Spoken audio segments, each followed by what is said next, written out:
Mesdames et messieurs, c'est un immense honneur et un privilège pour moi de prendre parole au nom de la République démocratique du Congo en cette journée historique marquant le 150e anniversaire de l'Union postale universelle. Depuis un siècle et demi, l'UPI a réussi à fédérer les peuples du monde, à favoriser le développement des nations et la coopération internationale grâce aux résolutions et décisions qui ont créé un réseau postal universel avec l'implication de tous les acteurs, gouvernement, administration, les opérateurs et les usagers.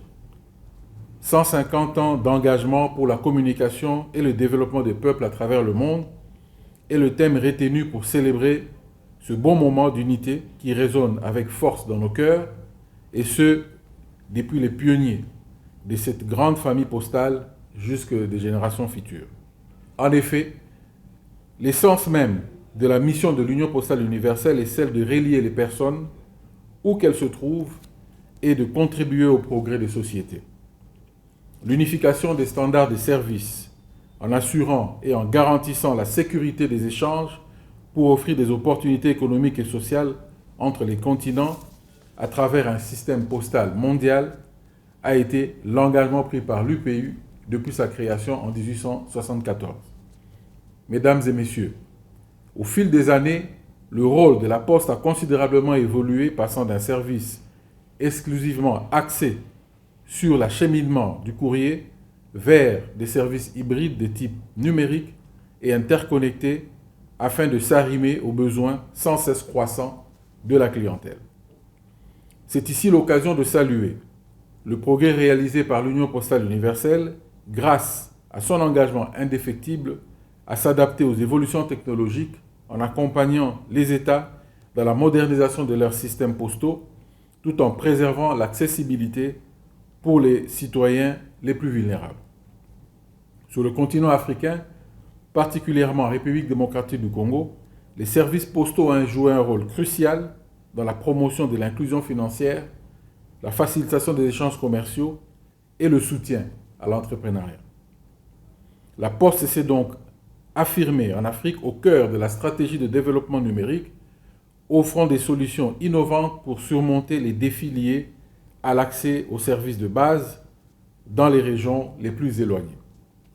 La République démocratique du Congo, qui disposait d'un service public postal depuis l'époque coloniale, a vu naître en 1968 l'Office congolais des postes et télécommunications qui a presté glorieusement à travers le territoire national. La Poste était le deuxième service pourvoyeur des recettes publiques après la Générale des carrières et des mines, GECAMIN. La réforme du cadre légal en 2002 qui consacre la libéralisation du service postal a mis fin au monopole de l'opérateur public des postes. Malheureusement, l'absence des infrastructures en énergie électrique et en réseau et équipements de base n'ont pas permis de doter notre pays d'un réseau postal moderne et équipé. Les bureaux de poste disséminés dans le pays n'ont pas relevé le défi de la modernisation des services. Paradoxalement, l'implémentation des infrastructures de base, de télécommunications et des TIC ont permis de développer des services hybrides susceptibles de relancer les produits de la Poste. Le Congo remercie l'Union postale universelle pour son soutien et sa collaboration en appuyant les efforts du gouvernement dirigé par la première ministre Judith Suminwa Tuluka sous le leadership du président de la République, chef de l'État, Félix Antoine Tshisekedi Tshilombo. Mesdames et messieurs, alors que nous célébrons 150 ans de l'Union postale universelle, nous devons tourner notre cœur vers l'avenir avec optimisme et détermination. La redynamisation de la Poste congolaise, notre cheval de bataille dans le programme d'action du gouvernement. À l'ère de la numérisation et des technologies de l'information, le défi est de continuer à innover tout en garantissant que personne ne soit laissé pour compte.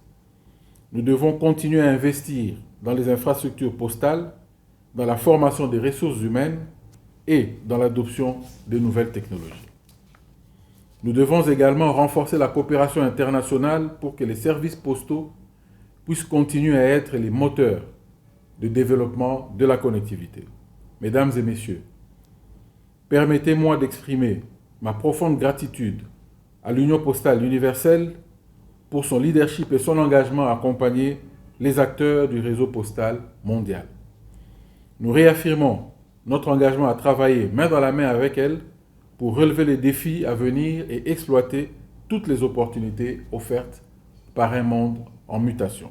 Que vive l'Union postale universelle, que vive le réseau postal mondial, rien ne remplace la poste. Que Dieu bénisse la République démocratique du Congo. Je vous remercie.